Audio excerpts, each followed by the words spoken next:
Good morning, good afternoon, and good evening to all the students. What will be the time doesn't matter, but we are going to see an important topic on this channel. That is, the topic is Mendel's law. And the students of class 10th, please pay attention that you are going to face your board examination. That's why it is very important to revise all the chapters thoroughly and very carefully. So, the topic is Mendel's law and an important chapter in your syllabus, that is heredity and evolution. Heredity means the transfer of characters or traits from one generation to another generation is called as heredity, and the law of inheritance was given by Gregor John Mendel, who was considered as who is considered as the father of genetics. The full name of Gregor John Mendel. The full name of Mendel is Gregor John Mendel, who was an Austrian monk and whose birth is July 22 in 1822. And Mendel gave three laws, which was law of dominance, law of segregation, this is also referred as purity of gametes, and third law is law of independent assortment. We are going to consider this third law, that is law of independent assortment. Before going to this, we have to know some important key features to understand the law, that is structural and functional unit of life. In class 9th, a chapter the fundamental unit of life, cell, you have already studied. आपने class 9th में पहला chapter इसमें biology में the fundamental unit of life cell पढ़ लिया है, इसलिए वहीं से इसकी शुरुआत करते हैं। सबसे पहले आपको जानना होगा कि structural and functional unit of life या स्मॉलेस्ट यूनिट ऑफ लाइफ क्या है, सेल। फिर सेल जब आप पढ़ रहे होंगे तो उसमें ढेर सारे सेल ऑर्गेनल्स के बारे में बताया गया था, उनमें से ही आपसे पूछा जाता है name the cell organelles that is known as control center of the cell. It means that controls all the activity of the cell, and the answer will be nucleus. This nucleus is centrally located in the cell and controls all the activity.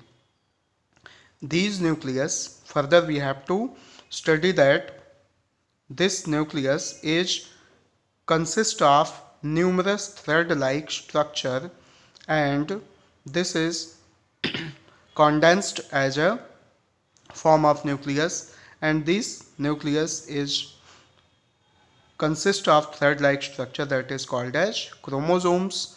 On this chromosomes, genes are present.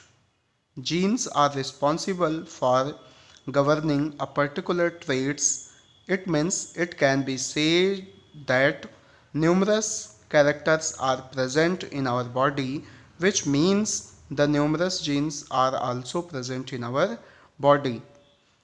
These genes possesses some two different form of structure, which is called as dominant genes, and another one is called as recessive. Combining this, these are called as alleles. सो अब आते हैं कि law of independent assortment क्या होता है। यहाँ ये सारी चीज़ें आपको जाननी इसलिए ज़रूरी हैं कि जीन्स क्या हैं, एलील्स क्या हैं, न्यूक्लियस किन से मिलकर बना है, ये पहले से सारी चीज़ें आपको पता अगर होंगी तभी आप आगे की चीज़ को स्मूथली समझ पाएंगे। तो लॉ ऑफ इंडिपेंडेंट असॉर्टमेंट ये कहता है कि during dihybrid cross an assortment of each pair of trait is independent of the other. Means यहाँ पर आपको जानना होगा कि डाई हाइब्रिड क्रॉस में हम two or more than two pair of contrasting character choose करेंगे।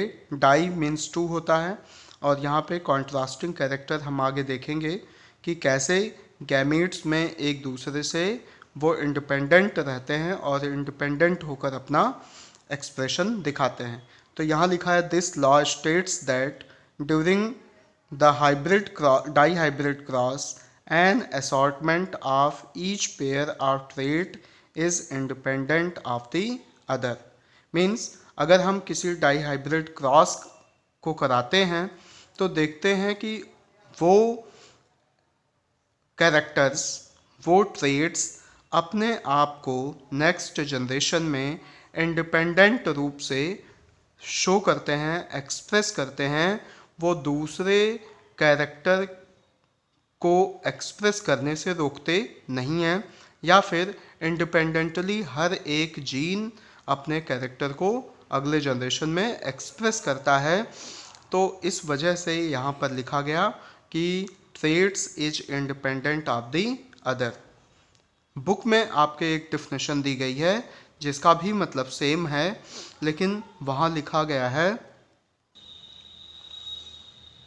यहाँ लिख दिया गया है the alleles of two or more different genes get sorted means separate into gametes independently of one another. वही बात है, बस ये कहने का तरीका है इसमें। जैसे मैंने ऊपर बताया है कि जीन्स में दो फॉर्म होते हैं, एक डोमिनेंट और एक रिसेसिव, और हमेशा ही हम देखते हैं कि आने वाली जनरेशन्स में डोमिनेंट जीन्स अपने कैरेक्टर को एक्सप्रेस करता है। हालांकि रिसेसिव भी कर सकता है, लेकिन जब वहाँ पर दोनों फॉर्म ऑफ मतलब दोनों एलील्स रिसेसिव होंगे जहाँ पर भी, तो वो अपने एक्सप्रेशन को दिखाएंगे, जैसा कि आप डाई हाइब्रिड क्रॉस कराते समय चार्ट में अभी आप देख सकते हैं। तो वही लिखा है द एलील्स ऑफ टू या more genes different genes get sorted या separated into gametes independently of one another।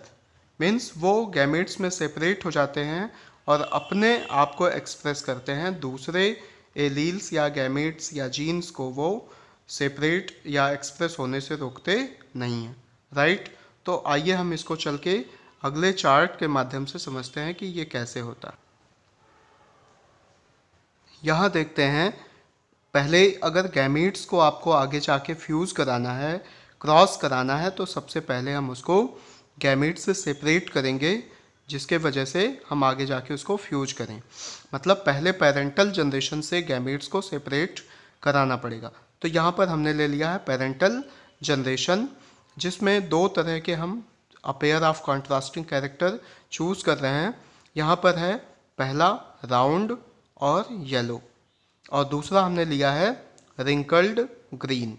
मतलब मटर के सीड्स में या पी के सीड्स में आप देखेंगे सीड के शेप जो है राउंड है और उनका कलर येलो है, जो कि दोनों कैरेक्टर पूरी तरीके से क्या है, डोमिनेंट है।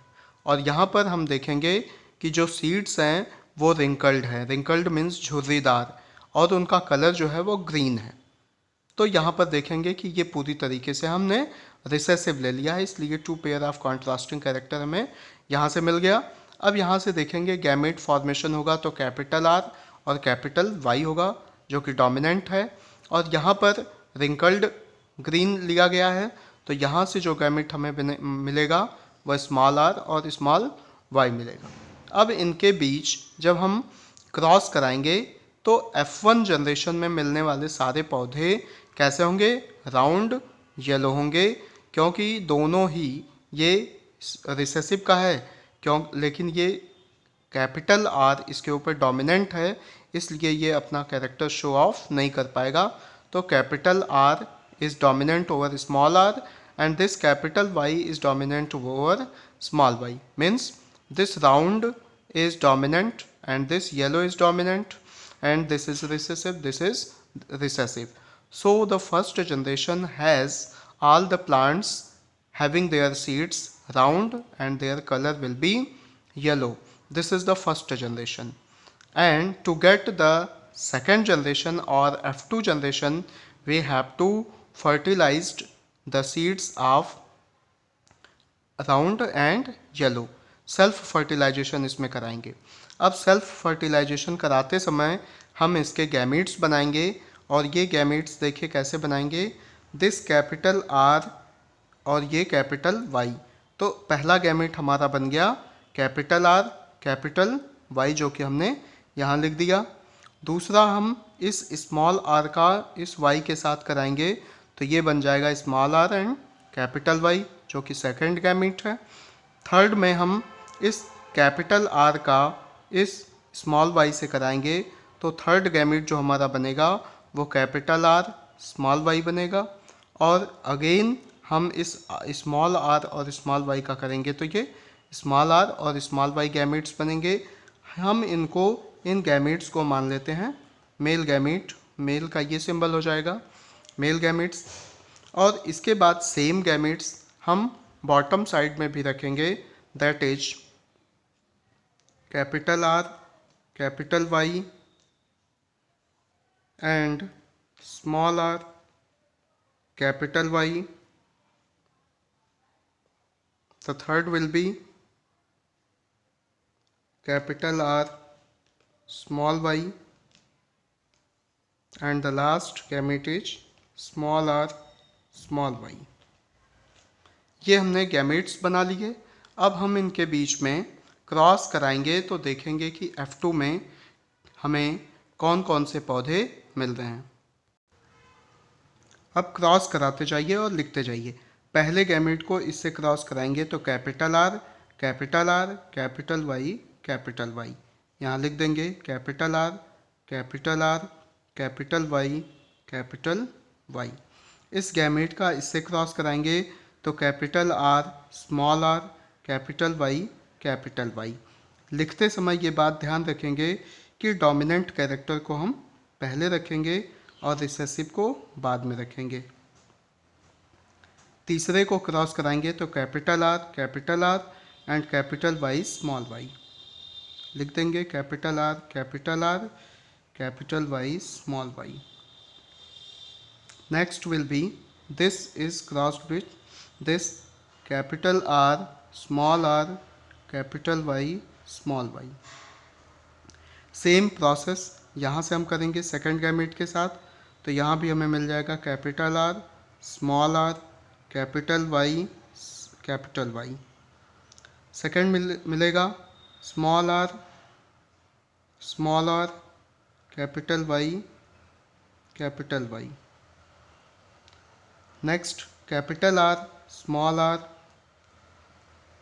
Capital Y small Y.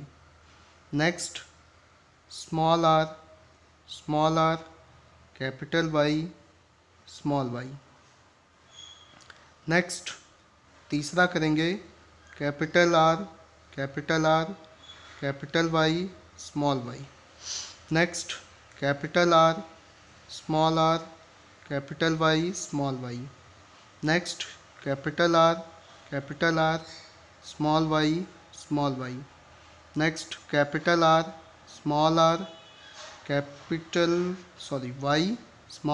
Y small.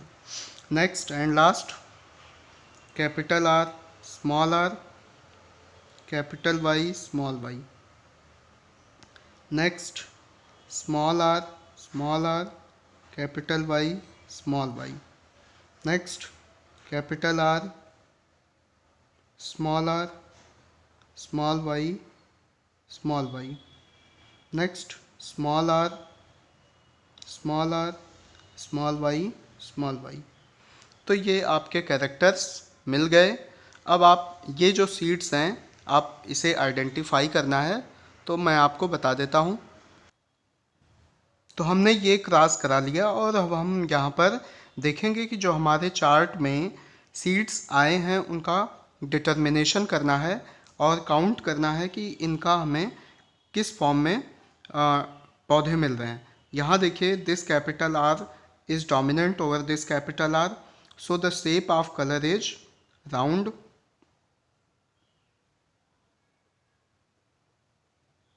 and this will be yellow.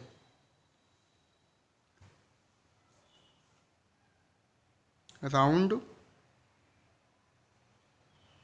yellow. देख सकते हैं this is dominant over this and this is dominant, तो राउंड येलो इस तरह लिखते जाएंगे, राउंड येलो। यहाँ भी राउंड येलो, मतलब कलर का जो शेप होगा, वो जो शेप ऑफ द सीड होगा वो राउंड होगा और जो कलर है वो येलो होगा। यहाँ भी देखिए राउंड येलो। यहाँ अब देखिए, यहाँ पर हमने लिया था रिंकल्ड के लिए स्मॉल आर और ग्रीन के लिए स्मॉल वाई। तो यहाँ पर आपको एक मिल रहा है रिंकल्ड, लेकिन कैपिटल वाई है, it means the colour of the शीड्स will be yellow. तो ये सीड्स रिंकल्ड येलो होगा, रिंकल्ड येलो, रिंकल्ड येलो। अब अगला राउंड सीड्स का जो शेप है वो राउंड होगा और कलर इसका होगा येलो। यहाँ देखिए रिंकल्ड येलो फिर मिल जाएगा, रिंकल्ड येलो। इसके बाद राउंड येलो,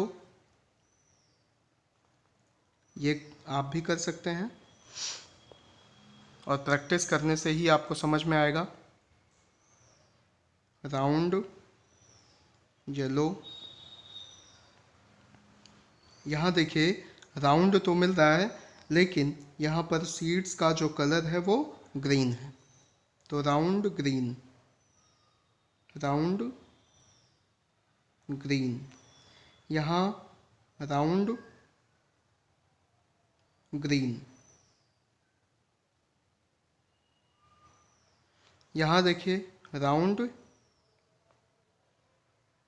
येलो। यहाँ होगा रिंकल्ड येलो।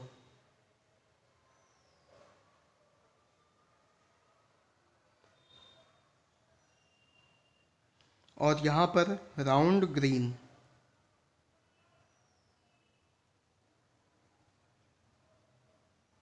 और यहाँ देखने वाली बात है कि इन 16 में सिर्फ और सिर्फ एक ऐसा सीड हमें मिल रहा है जिनका शेप रिंकल्ड है और कलर ग्रीन है, तो यहाँ लिखेंगे रिंकल्ड ग्रीन,